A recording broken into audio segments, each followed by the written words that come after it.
عبداللہ بن عمر رضی اللہ عنہ سے روایت ہے کہ ایک شخص نے نبی کریم صلی اللہ علیہ وسلم سے پوچھا، اس وقت نبی کریم صلی اللہ علیہ وسلم ممبر پر تھے، کہ رات کی نماز یعنی تہجد کس طرح پڑھنے کے لیے آپ فرماتے ہیں؟ آپ صلی اللہ علیہ وسلم نے فرمایا کہ دو دو رکعت کر کے پڑھ، اور جب صبح قریب ہونے لگے تو ایک رکعت پڑھ لے، یہ ایک رکعت ساری نماز کو طاق بنا دے گی۔ اور آپ صلی اللہ علیہ وسلم فرمایا کرتے تھے کہ رات کی آخری نماز کو طاق رکھا کرو، کیونکہ نبی کریم صلی اللہ علیہ وسلم نے اس کا حکم دیا۔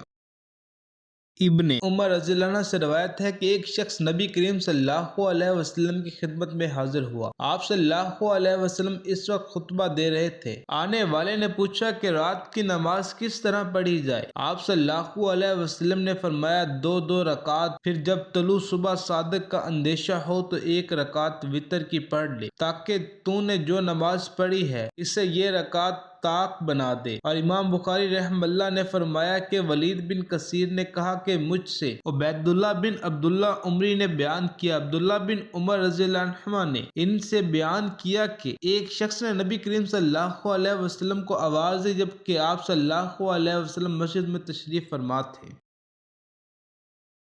ابو واقد لیثہ حارث بن عوف صحابی رسول فرماتے ہیں، رسول اللہ صلی اللہ علیہ وسلم مسجد میں تشریف فرما تھے کہ 3 آدمی باہر سے آئے۔ دو تو رسول اللہ صلی اللہ علیہ وسلم کی مجلس میں حاضری کی غرض سے آگے بڑھے، لیکن تیسرا چلا گیا۔ ان دو میں سے ایک نے درمیان میں خالی جگہ دیکھی اور وہاں بیٹھ گیا، دوسرا شخص پیچھے بیٹھ گیا اور تیسرا تو واپس ہی جا رہا تھا۔ جب رسول اللہ صلی اللہ علیہ وسلم واعظ سے فارغ ہوئے تو آپ صلی اللہ علیہ وسلم نے فرمایا، کیا میں تمہیں ان تینوں کے متعلق ایک بات نہ بتاؤں؟ ایک شخص تو اللہ کی طرف بڑھا اور اللہ نے اسے جگہ دی، یعنی پہلا شخص۔